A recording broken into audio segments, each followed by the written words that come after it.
నేను మొన్న మాట్లాడితే ఇంత గలీజ్గా అంటే ఒక ముఖ్యమంత్రి స్థాయిలో 100 రోజులలో 200 మంది రైతులు చచ్చిపోయిన 200 పైచీలు కానీ నేను చెప్తే 48 గంటల్లోగా ఇవ్వండి మేము వాళ్ళకు నష్టం ఇస్తామని చెప్పినారు. మేము 4 గంటలనే ఇచ్చినాం. ఇది లిస్టు 4 గంటలే 4 గంటలనే ప్రభుత్వానికి చీఫ్ సెక్రటరీకి పంపించినాం. 209 మందికి పంపించినాం. దాని తర్వాత కూడా ఇంకో 5-10 జరిగినాయి.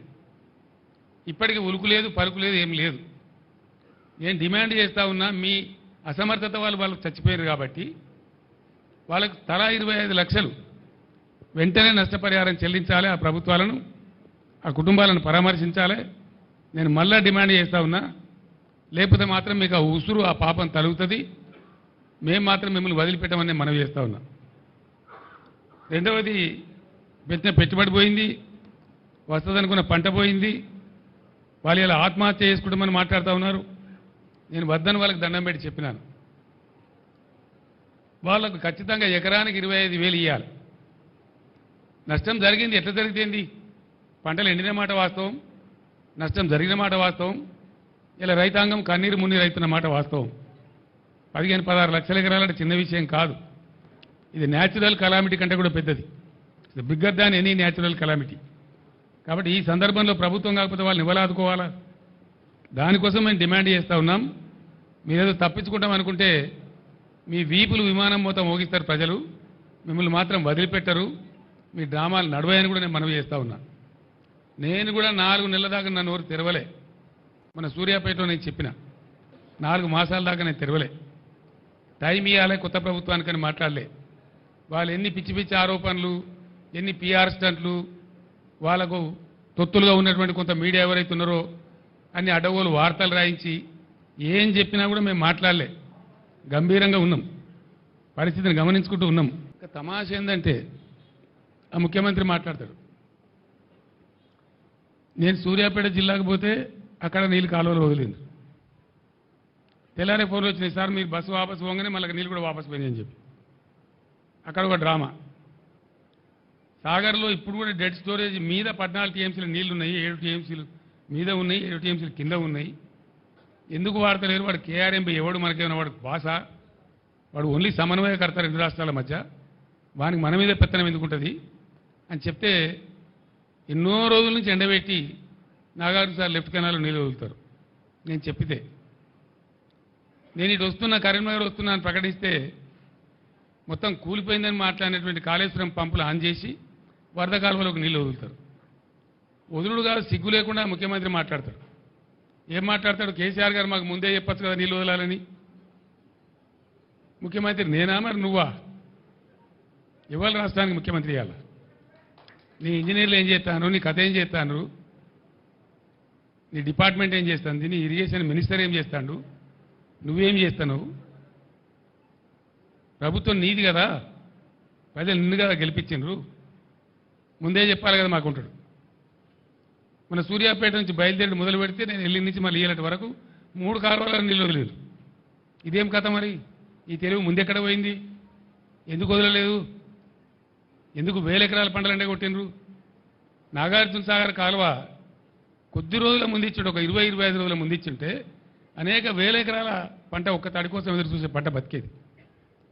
వరద కాలువ కింద కూడా ఇలాంటికి 20-25 రోజుల కింద వదిలి ఉన్నట్టయితే ప్రతి గ్రామంలో కొన్ని 100 ఎకరాల పంట దక్కేది.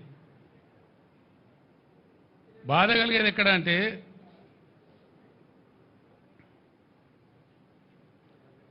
ఈ పరిస్థితి సమయానికి నీళ్లు వదలక, ఉన్న వనరులు వసతులు తెలివితో వాడుకోక, క్వాలిటీ కరెంట్ అందించక, రైతు బంధు సమయానికి ఇవ్వక, వెర్రి తిర్రి మాటలు మాట్లాడుకుంటూ ప్రజలను కన్ఫ్యూజ్ చేస్తూ చేసినారు.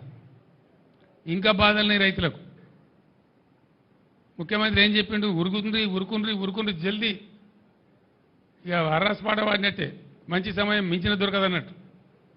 లగెత్తుండ్రి, పరిగెత్తుండ్రి, జల్దీ తెచ్చుకోండి, డిసెంబర్ 9 నాడే నేను సంతకం పెట్టేస్తా, 2 లక్షల రుణమాఫీ చేస్తా. ఎక్కడ పోయింది డిసెంబర్ 9? ఎక్కడికి పోయింది? ఎన్ని రోజులైంది? ఇప్పుడు మీ యొక్క వెర్రి తిర్రి వేషాల వల్ల, మీ పాగల్ పని వల్ల. ఎవల తప్పది? దాని మీద ఉరుకు లేదు, పలుకు లేదు. ఏం చేస్తారో చెప్పరు. పోయిన పంట పోయినా ముందరికన్నా బతుకుదామంటే రైతులకు వచ్చేది అది ఒకటే పని. దాని సంగతి ఏంది? ఇప్పుడు జూన్ 4 తారీఖు వరకు ఎన్నికల కోడ్ ఉంది. పరిపాలననే ఎన్నికల అధికారుల చేతుల్లో ఉంది. మెయిన్ సెక్రటేరియట్ పోవాలన్నా అనుమతి తీసుకోవాలి. ఇప్పుడు కొత్త అనుమతులు ఇవ్వడానికి ఏదైనా ఉందా? ఎన్నికలైన ఎమ్మెల్సీ ఎన్నికల మహబూబ్నగర్లోనే ఓట్ల లెక్కింపును కూడా జూన్ 2కు వాయిదా వేసి ఇవాళ ఓట్ల లెక్కింపు ఉండే. ఇప్పుడు పూర్తిగా పరిపాలన కేంద్ర ఎన్నికల సంఘం చేతిలోకి వెళ్ళిపోయింది. కాంగ్రెస్ పార్టీ ప్రభుత్వం చేతిలో అధికారం లేదు. వాళ్ళతో పాటు కేంద్ర ఎన్నికల సంఘాన్ని కూడా మేము డిమాండ్ చేస్తున్నాం, రైతులకు న్యాయం చేయండి అని కోరుతున్నాం. మేము కూడా రేవంత్ రెడ్డి ఎక్కడ వండుకోలే, రేవంత్ రెడ్డి వాళ్ళ ఇంట్లోనే వండుకుంటుడు, ప్రతిపక్షంలో ఎక్కడ వండుకుంటూ ఇప్పుడు అక్కడనే వండుకుంటుడు. నేను ఫామ్ హౌస్లలో కానీ సినిమా వాళ్ళ గెస్ట్ హౌస్లలో అయితే అసలు వండుకుంటలేని కేసీఆర్ గారికి చెప్పురి. మమ్మల్ని ఢిల్లీ పోయినంటారు. ఢిల్లీ పోయిన ప్రతిసారి కేంద్ర ప్రభుత్వం నుంచి పెండింగ్ ప్రాజెక్టులను సాధించుకొచ్చిన వారి స్కైవేలు కావచ్చు, కేంద్ర నిధులు కావచ్చు, డిఫెన్స్ ల్యాండ్స్ కావచ్చు, ప్రతి విషయంలో ఢిల్లీకి వెళ్ళి మా మంత్రులు మేము ఔటర్ రింగ్ రోడ్ RRR కావచ్చు, రీజనల్ రింగ్ రోడ్ విషయంలో కావచ్చు, నిధుల విషయంలో కావచ్చు, మెట్రో రైలు విషయంలో కావచ్చు, మూసి పరివాహక ప్రాంత అభివృద్ధి విషయంలో కావచ్చు 10 సంవత్సరాలు నీ పాపాలను ఒకటొకటిగా కడుక్కుంటూ వాయిదాలు పడ్డ కేంద్ర అనుమతులను తెచ్చుకుంటూ రాష్ట్రాన్ని ఒక దారిలో పెట్టి సర్దిద్దే ప్రయత్నం చేస్తున్నావు. నువ్వు కూలగొట్టిన సంసారాన్ని నిలబెట్టే ప్రయత్నం చేస్తున్నాము. నీ కులం నీ కుటుంబం చేసిన దోపిడీ నుంచి రాష్ట్రాన్ని కాపాడి రైతులకు, విద్యార్థులకు, నిరుద్యోగ యువకులకు, ఆడబిడ్డలకు మేలు జరిగే విధంగా ఇవాళ చర్యలు చేపడుతున్నాం. ఇవాళ ఆడబిడ్డలకు స్వేచ్ఛనిచ్చినాం. మహిళా సంఘాలను పిలిచి కోట్లాది రూపాయలు వాళ్ళ నువ్వు పెండింగ్ పెట్టిన వాటిని అన్నిటిని కూడా వాళ్ళకి ఇచ్చినాం. ఇవాళ మహిళలు ఊపిరి పీల్చుకుంటారు. మా అన్న వచ్చిండు, మా ప్రభుత్వం వచ్చింది, మా సోనియా ప్రభుత్వం వచ్చింది, మాకు సిలిండర్ వచ్చింది, ఇంటికి ఉచిత కరెంట్ వచ్చింది, మాకు ఆర్టీసీ బస్సులలో ఉచితంగా ప్రయాణం చేస్తున్నాం, మాకు స్వేచ్ఛ వచ్చింది. మా మహిళా సంఘాలు అన్నీ కూడా మళ్ళీ ఊపిరి పోసుకున్నాయి.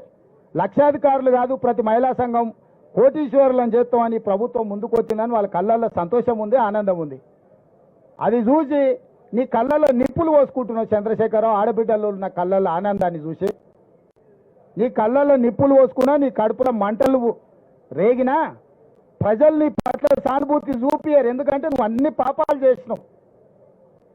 పాపాల భైరవుడు అనే పదం కూడా నీకు చిన్నది.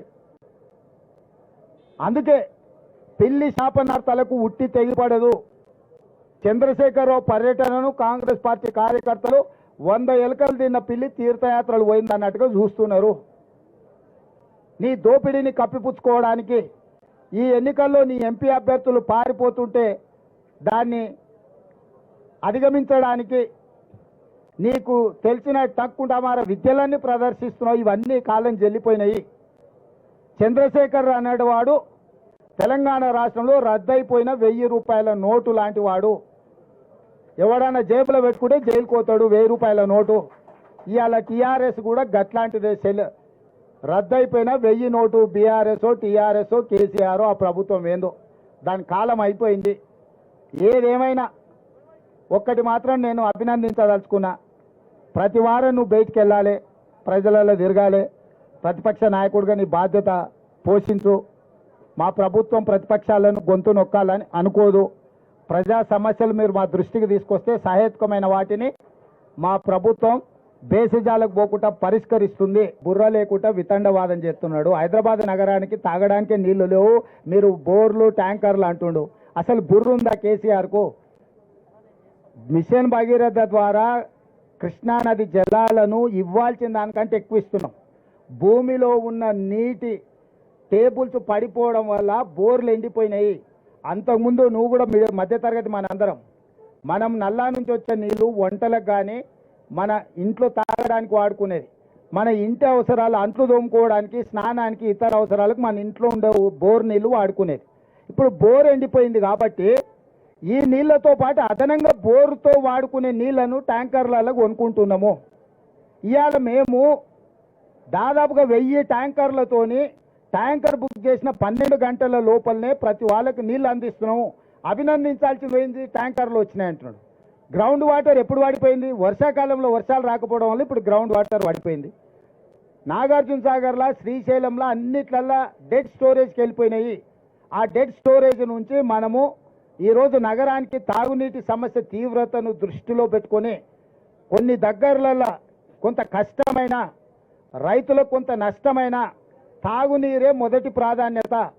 ప్రపంచ నీటి విధానము నీళ్లుంటే మొదట తాగడానికి, తాగు, సాగు, విద్యుత్తు, పరిశ్రమలు 4 ప్రాధాన్యతలు. ఇప్పుడు తక్కువ నీళ్లు ఉన్నాయి కాబట్టి తాగునీటికే వాటిని పొదుపుగా వాడి ఏప్రిల్, మే, జూన్ ఇంకా 90 రోజులు ఉంది ఎండలు.